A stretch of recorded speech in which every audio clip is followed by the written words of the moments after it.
been a guy for 10 years and this new guy comes in 10 days. That doesn't match. It doesn't equate. So you're saying, well, he makes me feel beautiful. But the guy's been with you 10 years. He's been cleaning up after you, paying for you. So you're comparing the old guy to the new guy. That's why you feel the butterflies.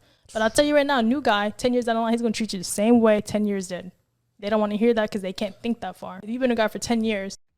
As somebody who had an affair, one of the hardest things for me with the recovery was when the fog actually lifts and you can't help but think, what the F was I thinking? When you realize you almost gave up your entire family for a pipe dream, for a fantasy, it can hit like a ton of bricks. And even now, when it's been several years later, it can still sometimes hit me when we're having a really good time. I can look at my family and be like, holy crap, I almost lost everything for my selfish, hurting self and wanting to run from my own issues. And it took so much time to get healthy again. So if you're on that line, flirting with coworkers, messaging with an old flame, run now.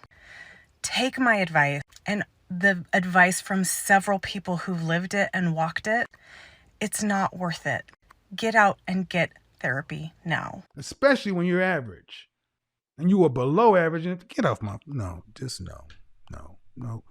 Take a break because I'm going to calm down. Nope, absolutely not. Sorry about that. I grew up in the Bible Belt in Oklahoma. I grew up with people who worked hard for a living. $8 an hour, $10 an hour, $12 an hour. And in the middle heartland of America, there are people who, in the South in particular, people are not rich here. $70, $80 an hour. We're talking $20 an hour, $25 an hour. That's $40,000 to $50,000. And I have a real problem sitting here in my Tom Ford suits and candles and all that other kind of stuff. I have a real problem when I hear women laughing,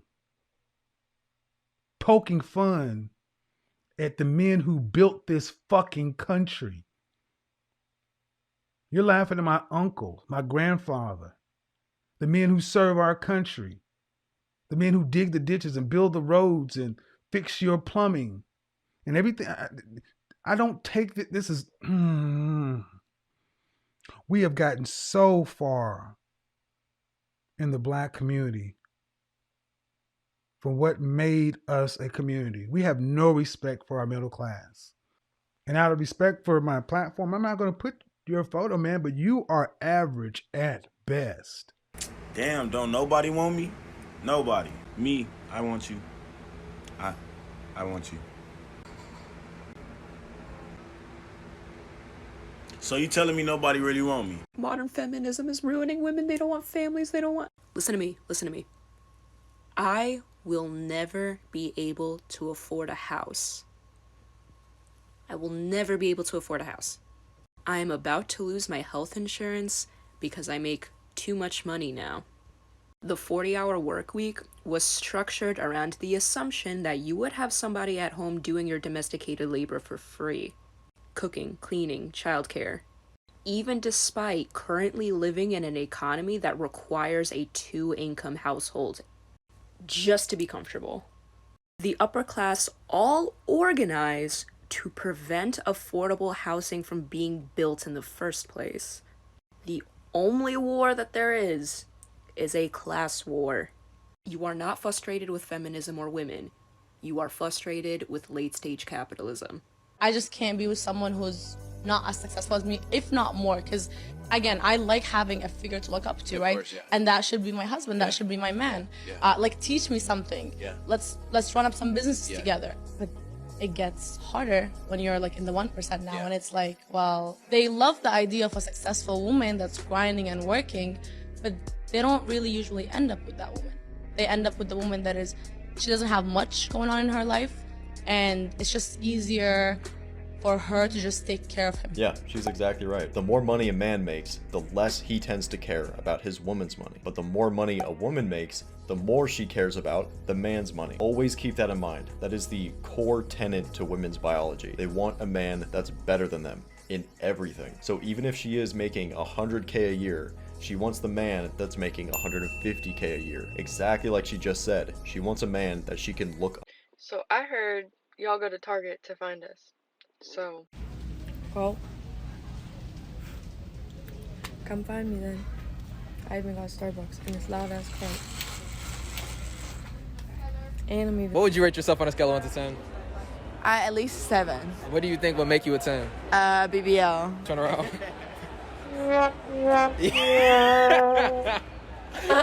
I'm just like. You blame me. I'm sorry. I think the reason that men are not like satisfied with the women in this country and they're looking elsewhere outside. Men aren't satisfied with the women in this country? Where are you getting this off of? Well, Passport Bros and 90 Day Fiance. I mean, obviously there's a movement about that. That is the outlier. That is the exception to the rule. I don't think the majority of men are not happy with women in this country.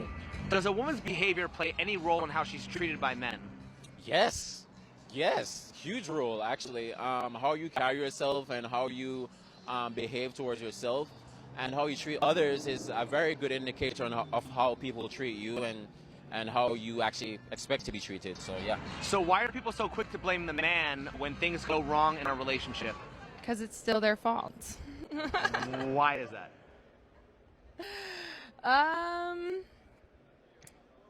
Well, because I'm a woman and I know best. That's because men are always willing and ready to take the responsibility even when things are going to shit. I myself have taken blame for things that I haven't necessarily been responsible for, so it's just a thing that men are innately going to shoulder the burden and the responsibility even if it's not ours to bear. Do you believe it's a man's duty to respect a woman regardless of how she treats him in return? No. Respect begets respect.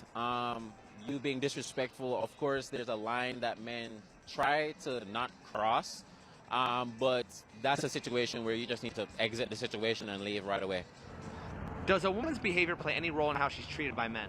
Yes. Yeah. So why are people so quick to blame the man when things go wrong in a relationship?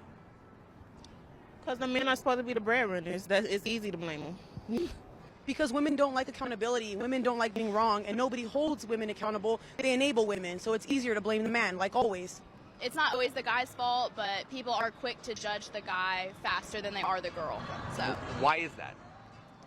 I don't know. People just perceive men bad.